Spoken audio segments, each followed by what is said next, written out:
One of the things I think it's important for protective adults to understand is that not all sexual abusers of children are pedophiles.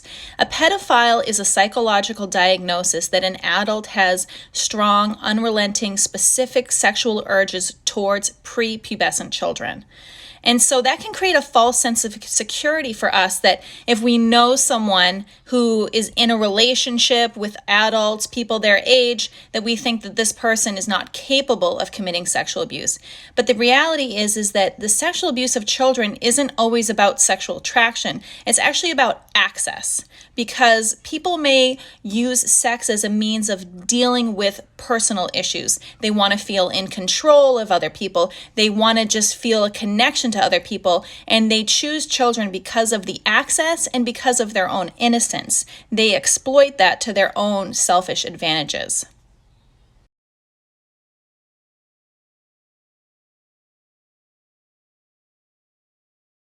There are two general types of sexual abusers of children. There are the premeditated predatory offenders, and these are people who don't necessarily have access to children, but are looking for opportunities. So they're looking for someone to get into a relationship, a family to befriend, a volunteer position that can gain them access to a number of children.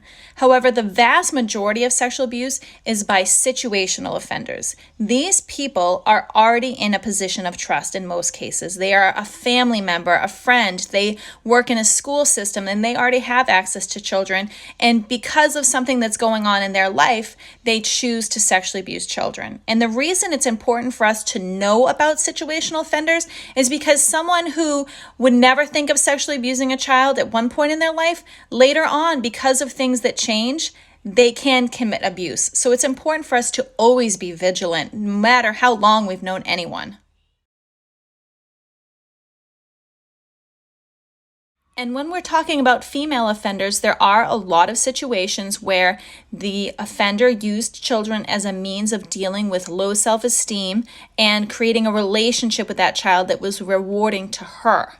It's not a thing to be bragging about if a young child has a teacher or an adult who is sexually hitting on them.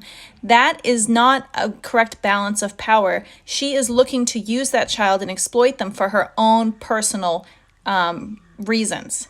Additionally, we know that a lot of female offenders work in tandem with a male offender. It could be a mother sexually abusing her child because someone is asking her to. It could be a babysitter exploiting the children that she's caring for. It can be a woman who's letting men gain access to her children. So it's important to remember that any person that we trust, there could always be another offender who is manipulating that situation as well. Women aren't always a safe choice.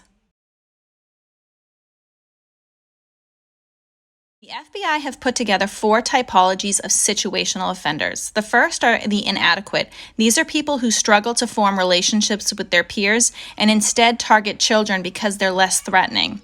The second are the regressed. These are people who struggle with low self-esteem, depression, and stress and use sexual abuse of children as a coping mechanism. The third are the morally indiscriminate. These people have no conscience. They will commit domestic violence, animal abuse. They will rape other adults, and child sexual abuse is just another means for them to hurt people and feel powerful in their life. The fourth are the sexually deviant. These are people who are often addicted to pornography and seek a variety of sexual interactions, and they often need new and more extreme levels of sexual situations to feel a sense of gratification. So children are just another level in their own addiction with sex.